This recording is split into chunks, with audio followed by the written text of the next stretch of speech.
after right now. That was a lot of adversity you guys faced. How did it feel right now to celebrate that moment with the team? Felt great, you know. That second half, that's who we are, and that's who we need to be in the first half as well. And I think obviously they're excited, and they should be. They've earned that win. It was hard fought, but we know we got to be a much better team in the first half. But that goes to the resilience that we talk about. You know, resilience when you're down and discipline when you're up. What did you say to them at the half? Honestly, I was a lot less animated than I usually am during lackluster first halves. I just told the guys that this team is unrecognizable. You know, I don't know who we are right now. The one word that I did leave those guys with was compete. All right, so we're built on four things: care, connection, character, and competition. And you know, the competition piece is something that we haven't lacked all year. But that first half was different.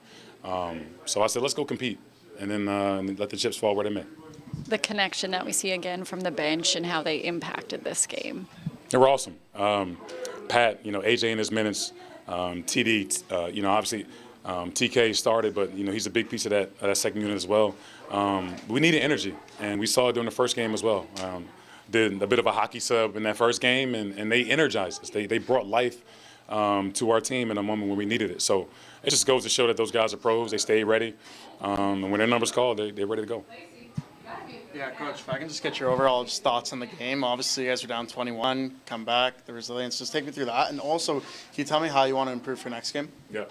Our biggest improvement is consistency. You know, I was talking to our staff. One of the, you know, obviously talent and size is a huge differentiator between the NBA and the G League, but it's also consistency, right? Like, who are the players mentally and physically can prepare themselves for a back-to-back, can prepare themselves for, you know, four games in 7 days, right? So, like, consistency is key. Like, you got to be a consummate pro. You got to be able to do the little things.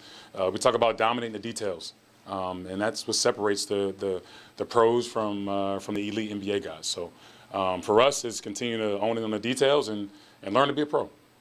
Coach, you obviously always want A.J. Lawson in your lineup, but do you think there's some benefit to your team now, because he's a two-way guy and sometimes might be with the big club, battling without him being there and other guys having to step into some of those scoring roles? I love it, the big club. That's so funny. Sorry, My son, little Drew, he calls us the baby Raptors. So it's funny. I can relate. No. It's funny. You know, for AJ is such a big piece. You know, for us defensively, he took a major jump over the summer in the season. I mean, he's an absolute dog on the ball, and we miss his presence defensively. Obviously, we know who he is as a shooter, downhill driver, just elite in transition. But that's the strength of our team, is our depth. And, you know, I don't know if there are a lot of teams that have the talent and depth that we have, but also have that connection. So when we do have guys out, the next man up is ready to go. So AJ's been impressive. He's been awesome this season. But we got guys that are ready to step up and play. Okay, thank you.